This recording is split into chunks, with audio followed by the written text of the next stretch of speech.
ठीक है, तो इसमें हम जैविक घटक को पढ़ रहे थे। तो जैविक घटक को कंप्लीट हमने कर लिया था पारितंत्र में। ठीक है, जब भी जैविक घटक की बात होगी जिसमें जीवन है, और जैविक घटक के अंतर्गत कौन कौन से आते हैं, उत्पादक, उपभोक्ता और अपघटक। उत्पादक क्या होते हैं, हरे पेड़ पौधे जो प्रकाश संश्लेषण की क्रिया के द्वारा अपने भोजन का निर्माण करते हैं। यदि आ जाए कि पारितंत्र में स्वपोषी वर्ग के अंतर्गत रखा गया है तो उत्पादक को, क्यों, क्योंकि हम देखते हैं प्रकाश संश्लेषण की क्रिया के द्वारा अपने भोजन का निर्माण स्वयं करते हैं। अब इसके बाद में हम देखते हैं उपभोक्ता होते हैं। तो उपभोक्ता क्या होते हैं कि परपोषी होते हैं, यानी अपने भोजन के लिए अन्य जीवों पर निर्भर रहते हैं। और पोषण की प्रवृत्ति के आधार पर उपभोक्ता वर्ग को हमने 3 वर्गों में बांटा था, प्राथमिक, द्वितीयक और तृतीयक। अब यदि आ जाए कि प्राथमिक उपभोक्ता के अंतर्गत तो वे जीव आते हैं जो अपने भोजन के लिए पूर्णतः उत्पादकों या वनस्पतियों पर निर्भर रहते हैं। ठीक है, यानी केवल वनस्पति पर निर्भर कौन रहते हैं, तो शाकाहारी। तो हम देखते हैं कि प्राथमिक उपभोक्ता के अंतर्गत कौन जीव आते हैं जो पूर्ण रूप से शाकाहारी होते हैं। तो जितने भी शाकाहारी जीव होते हैं तो प्राथमिक उपभोक्ता। द्वितीयक में हमने पढ़ा था तो वे जंतु जो अपने भोजन के लिए वनस्पति उत्पादों एवं प्राकृतिक उपभोक्ताओं पर आश्रित रहते हैं, वो कहलाते हैं द्वितीयक उपभोक्ता। और इस वर्ग के जंतु जो होते हैं क्या होते हैं, उपभोक्ता तो सभी क्या होते हैं, परपोषी। और द्वितीयक उपभोक्ता के अंतर्गत, प्राथमिक उपभोक्ता के अंतर्गत शाकाहारी, और द्वितीयक उपभोक्ता के अंतर्गत सर्वाहारी, यानी मांसाहारी और सर्वाहारी। अब जब तृतीयक उपभोक्ता की बात करेंगे या सर्वोच्च उपभोक्ता की, तो वे जीव आते हैं जिनका भक्षण अन्य जीवों के द्वारा नहीं किया जा सकता, यानी जो पारितंत्र के राजा होते हैं या सर्वोच्च होते हैं, सर्वोच्च उपभोक्ता होते हैं। और सर्वोच्च उपभोक्ता पूर्णतः क्या होते हैं, मांसाहारी होते हैं, है ना। और हम देखते हैं कि जब इनका अपघटन हो जाता है तो हम देखते हैं कि जो पारिस्थितिक तंत्र के राजा होते हैं तो इनका अपघटन किया जाता है बाद में अपघटनकर्ताओं के द्वारा। अपघटक में हमने पढ़ा है, अपघटक के अंतर्गत कौन आते हैं, तो हम देखते हैं सूक्ष्मजीव आते हैं। और सूक्ष्मजीव क्या होते हैं कि जटिल अणुओं को सरल अणुओं में बदल देते हैं, जिससे हम देखते हैं सरल अणु मिट्टी में मिल जाते हैं, मृदा में मिल जाते हैं, और फिर वहाँ पौधों के द्वारा उपयोग कर लिया जाता है। तो इस प्रकार उत्पादक से उपभोक्ता, उपभोक्ता से अपघटक तक ये चेन चलती रहती है ना। कल हमने पढ़ा भी था कि प्रकृति का या पृथ्वी का स्कैवेंजर्स कहा जाता है तो सूक्ष्म जीवों को, क्यों, क्योंकि सड़े गले पदार्थों को पृथ्वी से नष्ट कर देते हैं। ठीक है, अभी तक हमने जितने पढ़े वो थे जैविक घटक, चाहे उत्पादक की बात करें, उपभोक्ता और अपघटक। अब पढ़ रहे हैं अजैविक घटक। तो कल हमने इसके अंतर्गत भी लिख लिया था कौन कौन से आते हैं, कार्बनिक पदार्थ, अकार्बनिक पदार्थ और जलवायु विकारक, यही था ना। तो अकार्बनिक पदार्थ, तो इसमें पहली हेडिंग डाल लीजिए कार्बनिक पदार्थ, है ना। हमने तालिका बना ही ली थी तो पहली हेडिंग डालने कार्बनिक पदार्थ। तो इसके एग्जाम्पल लिख लें थोड़ी, कार्बनिक पदार्थ, ऑर्गेनिक सब्सटेंस, ऑर्गेनिक सब्सटेंस। ठीक है, कार्बनिक पदार्थ।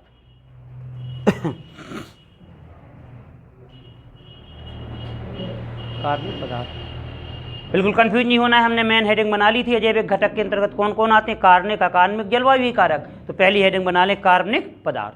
तो इसमें लिख लीजिए इसके अंतर्गत हाइड्रोजन, अरे सॉरी कार्बनिक पदार्थ लिख रहे हैं ना, हाइड्रोजन को काट दें। इसके अंतर्गत प्रोटीन,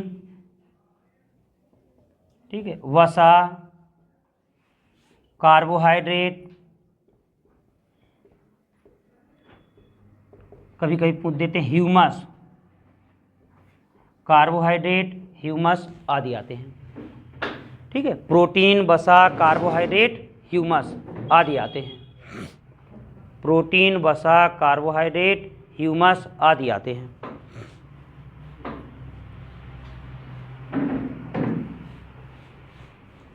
ठीक है, अब ह्यूमस ये आपका 1-2 बार एग्जाम में पूछा जाता है। तो कल हमने पढ़ा था कि ह्यूमस क्या है, मिट्टी में उपस्थित जीवांश की मात्रा को क्या बोलते हैं, ह्यूमस। अब देखना हमने उसमें भी पढ़ा था, कारक में भी पढ़ा था। तो ह्यूमस है जैविक कारक, अजैविक कारक, अजैविक कारक है। और यहाँ पे हम देखते हैं जैविक घटक के अंतर्गत पढ़ रहे हैं।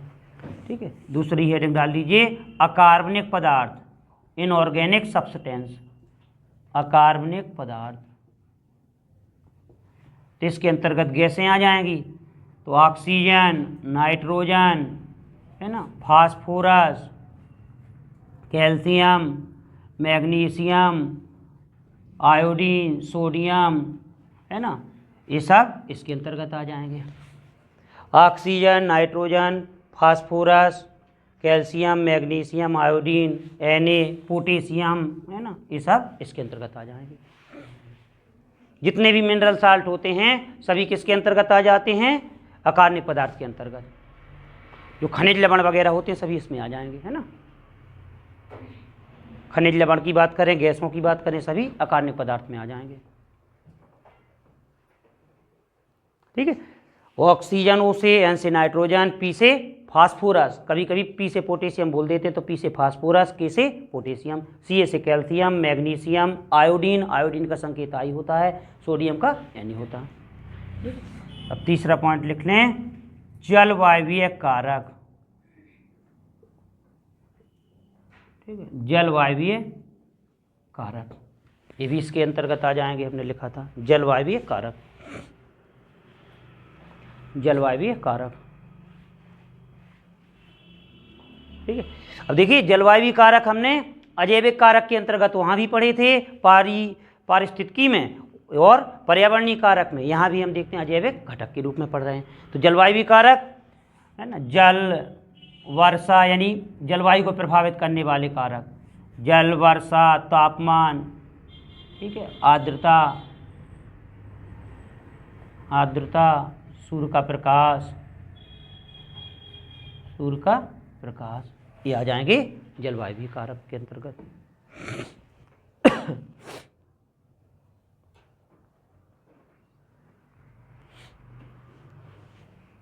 ठीक है। तो अभी हमारा हो गया पारितंत्र या पारिस्थितिक तंत्र, इको सिस्टम। इसकी परिभाषा क्या होती है, जब किसी पारितंत्र में एक जीव समुदाय का दूसरे जीव समुदाय के साथ और उनके वातावरण के साथ संबंधों का अध्ययन करते हैं तो उसे पारितंत्र या पारिस्थितिक तंत्र कहते हैं।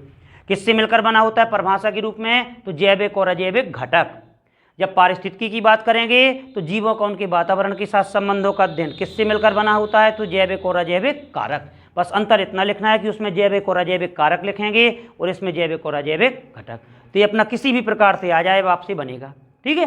अब जिसमें माइनर आपको ऐसा लग रहा होगा, डाउट होगा, तो अब हम पढ़ने जा रहे हैं खाद्य श्रृंखला और खाद्य जाल को। तो पहले समझेंगे फिर उसको लिखेंगे, है ना। इसको लिख लिया सभी ने। अब पहले समझ लें फिर इसके बाद में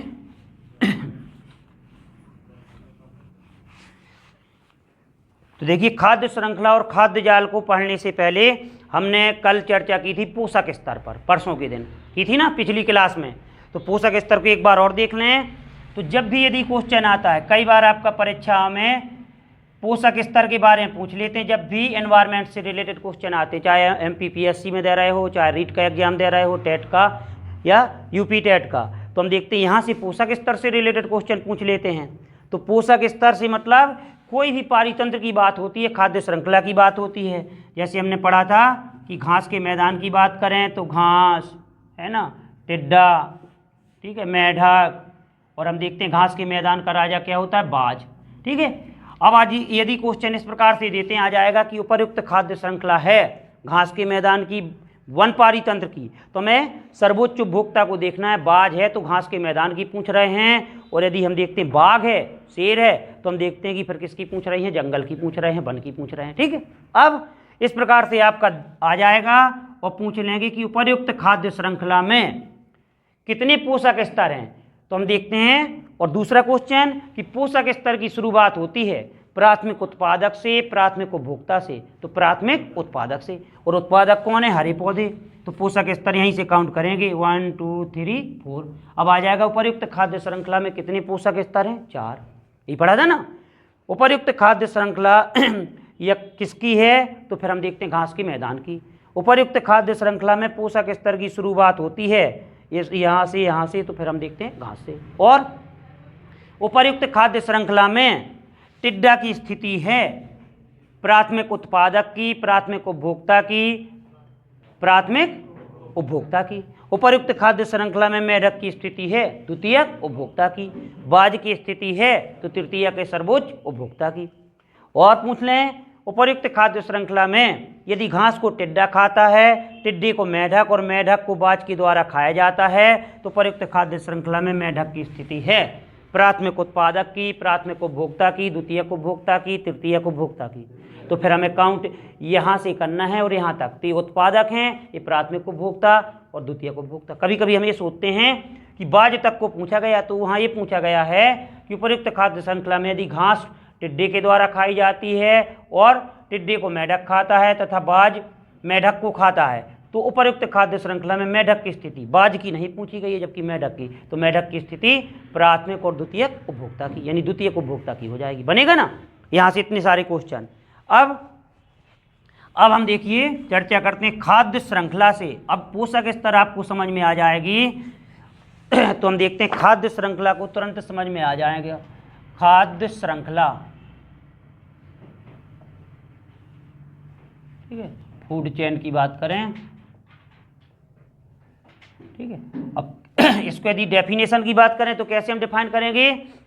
किसी पारितंत्र में, किसी भी पारितंत्र की बात हो रही है, पारिस्थितिक तंत्र की बात हो रही है, तो उत्पादक से लगाकर सर्वोच्च उपभोक्ता तक, किसी पारितंत्र में उत्पादक से लगाकर सर्वोच्च उपभोक्ता तक हम देखते हैं विभिन्न जीव, ठीक है, उत्पादक से लगाकर सर्वोच्च उपभोक्ता तक विभिन्न जीव अपने भोजन के लिए जिस श्रृंखला का पालन करते हैं तो हम देखते हैं उसे खाद्य श्रृंखला कहते हैं। यानी उत्पादक से सर्वोच्च उपभोक्ता तक जीवों की निर्भरता को, एक जीव की दूसरे जीव पर निर्भरता को पोषण के लिए उसे हम देखते हैं जब एक चेन के माध्यम से, श्रृंखला के माध्यम से व्यक्त कर देते हैं तो उसे बोलते हैं खाद्य श्रृंखला। ठीक है, तो खाद्य श्रृंखला की परिभाषा क्या हो जाएगी? किसी पारितंत्र में उत्पादक से लगाकर सर्वोच्च उपभोक्ता तक एक जीव दूसरे जीव से अपने भोजन के लिए जो निर्भरता व्यक्त करता है जिस श्रृंखला के द्वारा, तो उसे हम खाद्य श्रृंखला कहते हैं, है ना। अब खाद्य श्रृंखला में ऊर्जा का प्रवाह होता है, ऐसे क्वेश्चन आते हैं, खाद्य श्रृंखला में ऊर्जा का प्रवाह होता है ना। आ जाएगा एक पथ के रूप में, बहुपथ के रूप में, एक दिशा के रूप में, बहुदिशा के रूप में। तो जब भी ऊर्जा के प्रवाह की बात होगी तो एक दिशीय है ना, एक दिशी होती है, क्योंकि किसी भी खाद्य श्रृंखला की बात करते हैं तो सर्वोच्च उपभोक्ता क्या होगा? एक। और हम देखते हैं कि खाद्य श्रृंखला में ऊर्जा का प्रवाह हमेशा क्या होता है? एक दिशीय। और हम देखते हैं एक दिशीय की बात होगी, और लेकिन ऊर्जा का प्रवाह की बात करें तो हम देखते हैं एक दिशीय क्यों होती है कि एक ही खाद्य श्रृंखला हम देखते हैं उत्पादक से सर्वोच्च उपभोक्ता को व्यक्त करती है। ठीक है, अब यह मान लो वन पारितंत्र की बात हो रही है, ठीक है, वन पारितंत्र की बात हो रही है यानी जंगल की बात हो रही है, तो हम देखते हैं पक्का है कि बाद में शेर या बाघ आएगा, है ना कि बाज। तो हम देखते हैं जैसे कहें पौधे या हरे पेड़ पौधे, तो हम देखते हैं इनको मान लो खरगोश, ठीक है, भेड़िया, ठीक है, और फिर हम देखते हैं यहाँ पे बाघ। अब आ जाएगा उपर्युक्त खाद्य श्रृंखला है, तो हम देखते हैं बाघ है यानी जंगल की बात हो रही है, वन की।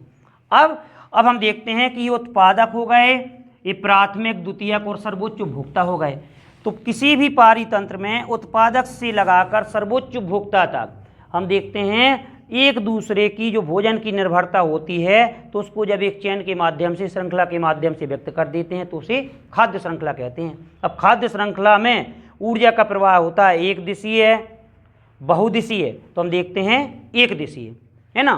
तो हम देखते हैं एक पथ के रूप में, और आ जाएगा कि बहुपथ के रूप में, तो रास्ता भी एक है और मंजिल भी एक है। ठीक है, यानी आंसर यदि पथ के रूप में पूछते हैं तो एक पथ ही है या एक पथ के रूप में, ये आंसर हो जाएगा। अब एक दिशीय पूछते हैं, द्विदिशीय, बहुदिशीय, तो दिशा भी एक होगी, क्योंकि हम देखते हैं कि यहाँ दिशा की बात करते हैं तो सीधे हम देखते हैं क्या होगी, एक ये जो पारिस्थितिक तंत्र का राजा होता है वो केवल एक ही होता है, तो एक दिशा हो जाएगा, बनेगा। अब देखिए एक शब्द आता है खाद्य जाल। तो खाद्य जाल क्या होता है? किसी भी पारितंत्र की बात करते हैं तो जब कई खाद्य श्रृंखलाएं या एक से अधिक खाद्य श्रृंखलाएं आपस में मिलकर एक जटिल पथ बना देती हैं, जिसे बोलते हैं खाद्य जाल। यानी खाद्य जाल को क्या कह सकते हैं? खाद्य श्रृंखलाओं का समूह है। अब खाद्य जाल की बात करें तो हम देखते हैं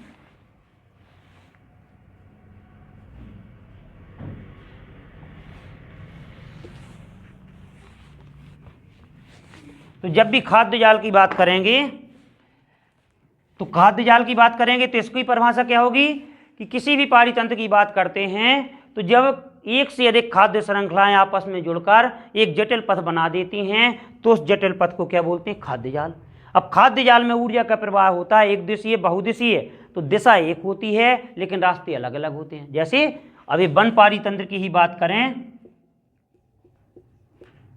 तो हम देखते हैं अभी क्या हो जाएगा, जैसे हम देखते हैं पौधे, ठीक है, तो पौधों को या हम देखते हैं खरगोश, या खरगोश की जगह हम लिखते हैं सशक, ठीक है, सशक।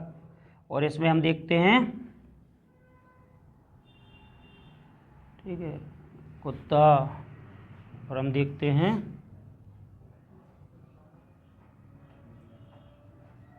भेड़िया, और हम देखते हैं ये क्या हो जाएगा, बाघ, ठीक है। या फिर एक खाद्य श्रृंखला हो गई। अब दूसरी की बात करें तो हम देखते हैं पौधे और सशक, ठीक है, और कुत्ता, और फिर हम देखते हैं बाज, ठीक है। और मान लो तीसरे की बात करें तो हम देखते हैं पौधे और सशक, खरगोश से है। अब यहाँ सीधे बाज, यानी एक खाद्य जाल बन गया। अब खाद्य जाल क्या है, तो खाद्य जाल की बात करेंगे तो एक से अधिक खाद्य श्रृंखलाएं होंगी। अब जहाँ खाद्य जाल की बात करेंगे तो खाद्य श्रृंखला एक ही हो गई। थोड़ी देर के लिए बात करते हैं और अच्छी तरह से समझ में आएगा कि हमारा भोजन, मुख्य भोजन क्या है, दाल चावल, ठीक है। हमारा मुख्य भोजन क्या है, दाल चावल। तो हम देखते हैं कि जब हमारे घर में दाल चावल बनते हैं या दाल चावल रोटी बनती है तो मम्मी से कह देते हैं कि खाना अच्छा बना लेना, थोड़ी 4-5-6 रोटी बना देना, चावल की मात्रा भी ज़्यादा कर देना, ठीक है। अब किसी दिन हमारा मुख्य भोजन तो दाल चावल है, दाल चावल नहीं बनते हैं तो मम्मी कहती है भिंडी बना लेना 2-3 रोटी केवल, यानी थोड़ी हमारी भूख खत्म हुई। क्यों? क्योंकि हमारी इच्छा के अनुसार भोजन नहीं मिला। अगले दिन मम्मी से पूछा खाना क्या बना है, बोलती कद्दू, बनाना चाहे नहीं बनाना एक ही रोटी खा लेंगे, ठीक है। यानी हमारा मुख्य भोजन तो दाल चावल है, लेकिन जब भिंडी बनती है तो हम उतने चाव के साथ नहीं खाते हैं, जब कद्दू बनता है तो और भी बिल्कुल चाव के साथ नहीं खाते। यानी इसी प्रकार बाघ होता है। तो बाघ जंगल का राजा है, वो तो पूर्ण रूप से मांसाहारी है। तो यदि भेड़िया मिलता है जिस दिन उसे, तो बड़ी जल्दताजगी के साथ खाता है कि अच्छा आज शिकार मिला। लेकिन जब भेड़िया नहीं मिलता है तो बाघ है, भूखा तो रहेगा नहीं। तो हम देखते हैं उसको खाने के लिए कुछ चाहिए तो कुत्ते पर ही अपनी गुस्सा तोड़ देता है कि तू भी भेड़िया से कम नहीं है ना। अब कुत्ता भी नहीं मिलता है तो अब मतलब वो अधिक मात्रा में मांस नहीं मिलता है तो खरगोश को ही ढूंढने लगता है कि कहाँ गया आज, इसी को खा के काम चलाएं। लेकिन जंगल का राजा है तो कभी भी पौधों को नहीं खा सकता, क्योंकि अस्तित्व के सवाल है। राजा राजा होता है तो मर जाएगा लेकिन यहाँ तक नहीं गिरेगा। यानी इसका मुख्य भोजन भेड़िया है। जंगल में जिस दिन भेड़िया नहीं मिलता है तो कुत्ते का शिकार करता है, और जब कुत्ता भी नहीं मिलता है तो खरगोश को चला के काम चला लेता है, लेकिन उतना चाव नहीं मिलता जितना अच्छा भेड़िया मजा आता है ना। तो हम देखते हैं यानी क्या है ये, अब देखना भोजन की निर्भरता है। और हम देखते हैं कि पारिस्थितिक तंत्र का जो राजा होता है वो कभी घास नहीं खाता है। तो शेर कभी घास नहीं खाता है, बाघ कभी घास नहीं खाता है। कितने भी बुरे दिन आ जाएं वो मर जाएगा, लेकिन हम देखते हैं मांस नहीं मिलेगा तो पेड़ पौधों से अपना काम नहीं चलाएगा। ये बात अलग है कि मांस की मात्रा अधिक मिले कम मिले, ठीक है। तो यही हमारे जीवन में प्रभाव होता है। अब देखना क्वेश्चन क्या होगा कि खाद्य जाल को परिभाषित कीजिए। तो कई खाद्य श्रृंखलाएं, एक से अधिक हैं, तो एक से अधिक खाद्य श्रृंखलाएं आपस में मिलकर एक जटिल पथ बनाती हैं जिसे खाद्य जाल कहते हैं। अब दूसरा क्वेश्चन जो आपकी परीक्षा में सबसे ज़्यादा पूछा जाता है कि खाद्य जाल में ऊर्जा का प्रवाह होता है एक दिशीय बहुदिशीय। खाद्य जाल में ऊर्जा का प्रवाह होता है एक दिशीय बहुदिशीय। तो एक दिशीय क्यों?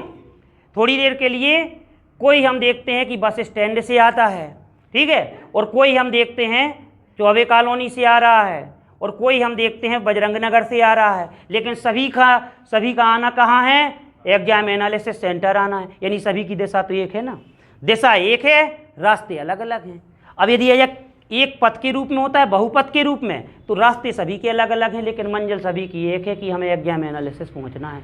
तो अब यदि आ जाए कि खाद्य जाल में ऊर्जा का प्रवाह होता है एक दिशीय बहुदिशीय, तो दिशा सभी की एक है, लेकिन पथ भले ही अलग अलग हैं। कोई हम देखते हैं बजरंग नगर से आ रहा, कोई स्टैंड से, कोई चौबे कॉलोनी से, लेकिन आना सभी को एग्जाम एनालिसिस है।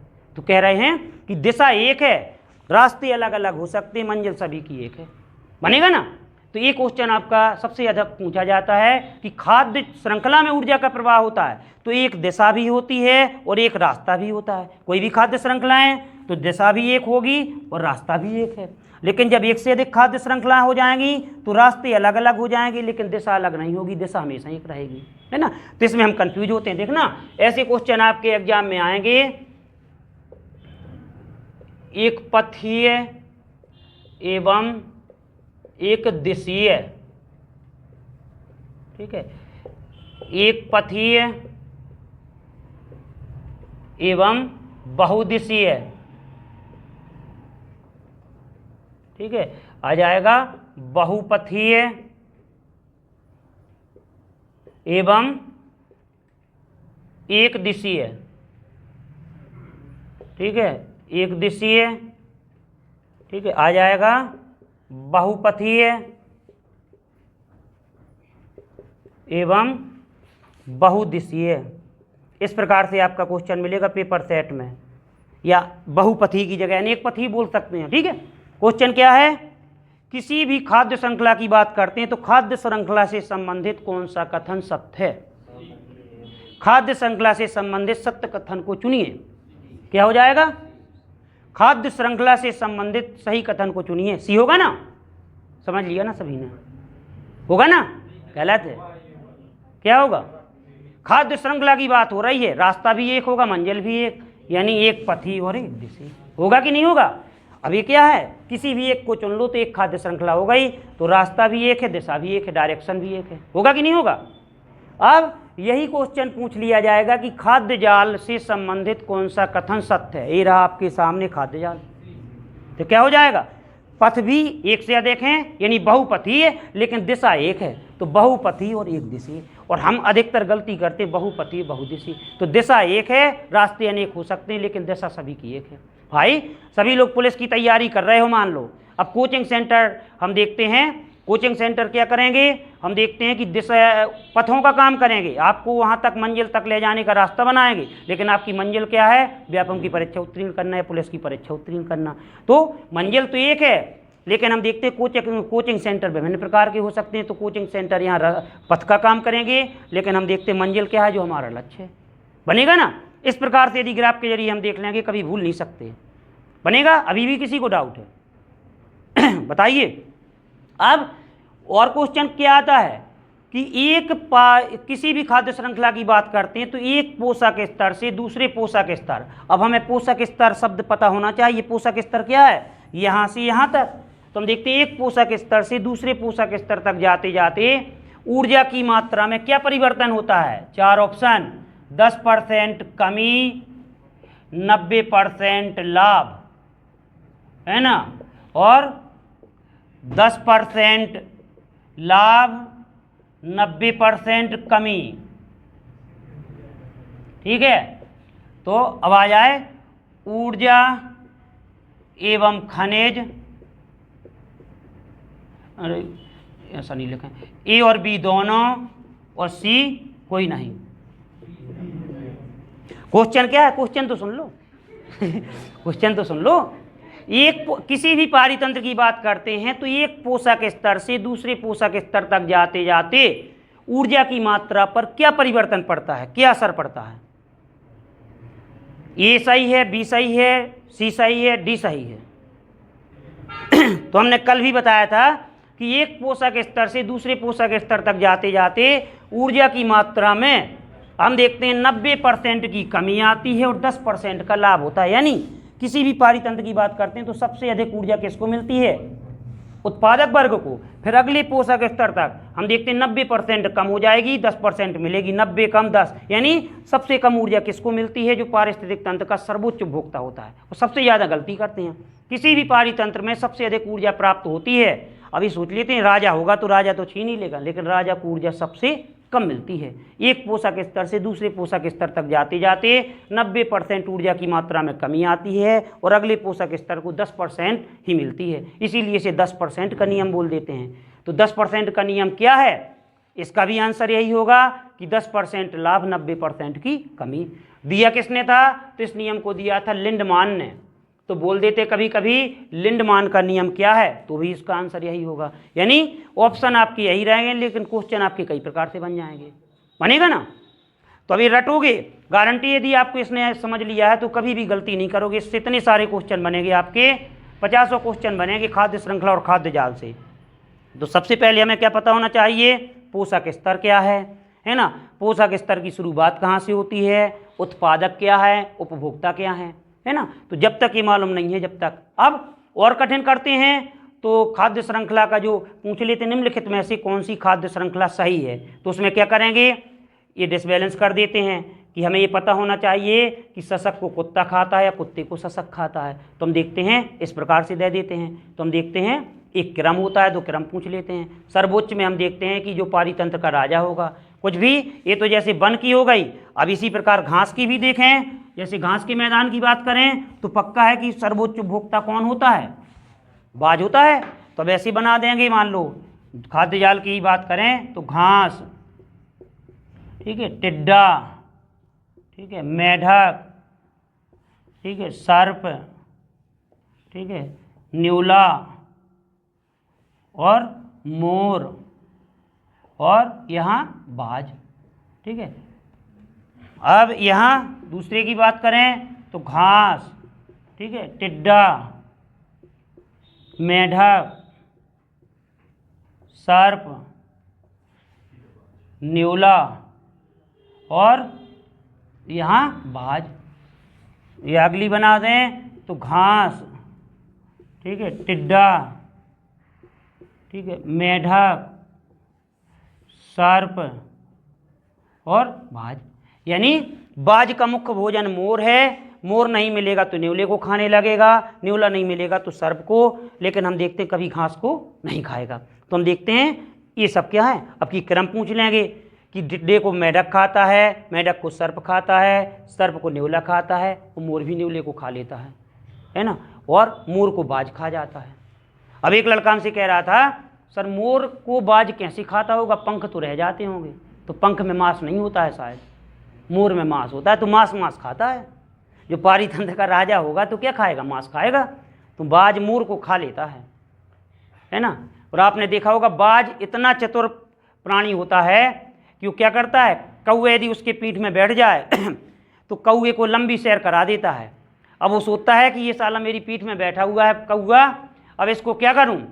तो इतनी रफ्तार से उड़ता है कि अधिक ऊंचाई पर पहुंच जाता है। और जैसे जैसे हम जाते हैं कि जैसे जैसे ऊंचाई पर पहुंचते हैं तो हम देखते हैं साइंटिफिक रीजन क्या होता है कि ऊंचाई पर जाने पर वो वायु दाब घटता है। तो इतनी ऊंचाई पर ले जाता है कौवे की ऑक्सीजन नहीं मिल पाती है, और कौवा काँव काँव करना बंद कर देता है, उसकी मृत्यु हो जाती है। तो दोबारा कभी कौवा बाज पर नहीं बैठता है। जब वो मरने की कगार पर हो जाता है तो सोचता है कि मैं कैसे इससे पीछा छुड़ाऊं, तो उसको स्वयं मार देता है, उसकी इतनी दूर की सैर करा देता है। वो कह देता है जान बची लाखों पाए, है ना। तो ये होता है। तो बाज जो होता है सबसे खतरनाक होता है ना। तो कौवे को इस प्रकार से हनन करता है कि बहुत ऊंचे ले जाएगा, और जब ऑक्सीजन की मात्रा नहीं मिल पाएगी तो कौवा या तो मर जाएगा या कभी दोबारा बाज की पीठ में बैठने का दम नहीं करेगा, साहस नहीं करेगा, है ना। तो बाज जो होता है सबसे खतरनाक होता है। अब देखिए, अब मोर की बात करें तो द्वितीयक में ही आएगा, ठीक है। मोर की बात करें, ये तो पोषक स्तर हो गए। अब यहाँ मोर की बात करते हैं तो वैसे तो पोषक स्तर हम देखते हैं, अब यहाँ कितने पोषक स्तर हो गए, 7 हो गए, है ना। तो अब आप ये यदि यहाँ कंडीशन देखें तो प्राथमिक, द्वितीयक, तृतीयक, चतुर्थ। तो यहाँ जब भी, यहाँ तो हमने खाद्य श्रृंखला को समझाया, खाद्य जाल को, क्योंकि जब पोषक स्तर की बात करेंगे तो किसी भी पारितंत्र में 5 या 6 हो सकते हैं, जबकि यहाँ पे हमने कितने बना दिए, 7 बना दिए ना। तो 7 बना दिए, यानी इतने पोषक स्तर होना चाहिए कि कम से कम मोर जो सर्वोच्च उपभोक्ता की स्थिति है वो चतुर्थ पे आए, चतुर्थ से कभी पंचम नहीं होती है। अब यहाँ देखें 1 2 3 4 5, ठीक है, और 1 6। अब यहाँ मोर की स्थिति पूछे तो प्राथमिक, द्वितीयक, तृतीयक, यहाँ मोर नहीं है। अब यहाँ हम देखते हैं तो जब भी यहाँ पोषक स्तर की बात करेंगे तो यहाँ केवल हम देखते हैं समझाने की दृष्टि से खाद्य श्रृंखला की, लेकिन जब भी खाद्य श्रृंखला की बात करते हैं तो पोषक स्तर की दृष्टि से 5 या 6 ही होते हैं, ठीक है। तो मोर की स्थिति वैसे कहा जाए तो द्वितीयक ही होता है, कभी सर्वोच्च नहीं होता है, ठीक है। अब ऑप्शन के ऊपर है, जैसे आप ये पूछ रहे हैं तो ये तो हम खाद्य श्रृंखला को बता रहे थे। अब देखना, अब ऑप्शन के ऊपर है। जैसे मान लो क्वेश्चन आ जाए आपका, क्वेश्चन में दिया गया हो, ये दिया गया है मेढक, ठीक है, और बी दिया है सर्प, और सी दिया गया है मोर, और डी दिया गया है टिड्डा। अब यदि पूछ लिया जाए कि निम्नलिखित में से कौन सा तृतीयक उपभोक्ता है, तो फिर इसकी स्थिति को किसको मानेंगे, मूर को तृतीयक मान लेंगे। समझ रहे हो। फिर यहाँ कंडीशन के हिसाब से हम कैलकुलेट करते हैं, रटते नहीं हैं कि हम देखते हैं यहाँ तृतीयक उपभोक्ता किसे लिख सकते हैं, मोर को लिख सकते हैं। क्यों? क्योंकि हम देखते हैं मोर सर्वोपरि है, क्योंकि सर्प को मोर खा लेगा, मोर को सर्प नहीं खाएगा, ऐसा हो जाएगा। अब यदि ऐसा क्वेश्चन आ जाए कि मेढक, ठीक है, और बी सर्प, और यहाँ आ जाए मोर, और यहाँ आ जाए बाज, अब पूछ लिया जाए कि निम्नलिखित में से पारितंत्र का तृतीयक उपभोक्ता है, तो फिर बाज को लिखेंगे, कंडीशन के उस पर लिखेंगे। समझ रहे हो ना। तो हमें रटना नहीं है, क्वेश्चन के ऊपर है कि किस प्रकार से। यदि ऐसा क्वेश्चन आता है तो हम देखते हैं मोर को सर्वोपरि मान लेंगे, और ऐसा क्वेश्चन आता है तो ये सभी द्वितीयक उपभोक्ता को दर्शाएंगे, और ये बाज जो होगा सर्वोपरि। तो जो सर्वोपरि होता है वो हम देखते हैं उसको कोई खा नहीं सकता। ठीक है। अब ऐसा क्वेश्चन पूछ दें, कोई नहीं, आ जाए निम्नलिखित में से कौन सा पारितंत्र का सर्वोच्च उपभोक्ता है, तो आंसर कोई नहीं होगा, क्योंकि मोर कभी सर्वोच्च नहीं होता है। मोर की बात होगी तो कभी सर्वोच्च नहीं होगा। तो हमें इसलिए कह रहे हैं कि रटना नहीं है, क्वेश्चन का आधार देखना है कि पूछा क्या गया है, बनेगा ना इस प्रकार से। तो फिर उस कंडीशन में आपका द्वितीयक उपभोक्ता में आएंगे। अब और कंडीशन बदल दें, किसी पारितंत्र में यदि हम देखते हैं कि घास को टिड्डा, टिड्डे को मेढक, और मेढक को मोर खाता है, तो मोर की स्थिति बताइए। यानी हमें आरेख बना लेता है। क्या पूछा गया, घास को टिड्डा खाता है और टिड्डे को मोर खाता है, तो मोर की स्थिति बताइए, तो प्राथमिक और द्वितीयक उपभोक्ता की हो जाएगी। हमें जैसा पूछा गया है तो उसको इस प्रकार से ग्राफ बना लेते हैं और कंडीशन व्यक्त कर देते हैं कि प्राथमिक उपभोक्ता और द्वितीयक उपभोक्ता। ठीक है। तो इस प्रकार से अब आशा है कि आपका बनेगा सभी से।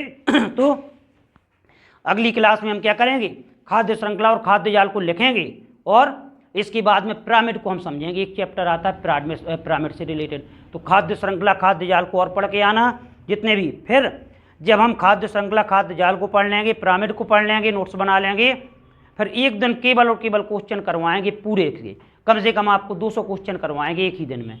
तो जो आपके संज्ञान में ना हो तो उसको आप नोट कर सकते हो, वीडियो के माध्यम से आप उसको नोट कर सकते हो। ठीक है। तो कल हम बड़ी अलाप का काम क्या है कि खाद्य श्रृंखला और खाद्य जाल को पढ़ के आना है। ठीक है। नहीं भी पढ़ सकते तो जो हमने अभी समझाया इसको थोड़ी वीडियो को देख लेना है। फिर इसके बाद में हम लिखेंगे, शॉर्ट नोट्स बनाएगी किस प्रकार से क्वेश्चन आते हैं। फिर पिरामिड को कल ही की वीडियो में पिरामिड को भी समझ लेंगे और खाद्य श्रृंखला, खाद्य जाल को पढ़ लेंगे, लिख लेंगे। फिर इसके बाद में जब हमारा पिरामिड का चैप्टर कंप्लीट हो जाएगा, फिर यहाँ से हम पूरे चैप्टरों की यानी पारितंत्र और पारिस्थितिकी की बात करें, और खाद्य श्रृंखला, खाद्य जाल की बात करें, पिरामिड की बात करें, इन चारों का टेस्ट न लेके केवल ओरल होगा। यहीं पे क्वेश्चन आपके समक्ष रखे जाएंगे। जो आपको डाउट होगा तो आप पूछोगे और हम आपसे क्वेश्चन करेंगे। आपके जो क्वेश्चन होंगे तो हम उसका आंसर बताएंगे। ठीक है। तो अपना ये वाला चैप्टर सभी को मिला के बेहतरीन कंप्लीट हो जाएगा। ठीक है। तो आज के क्लास में इतना ही, देखते हैं कल।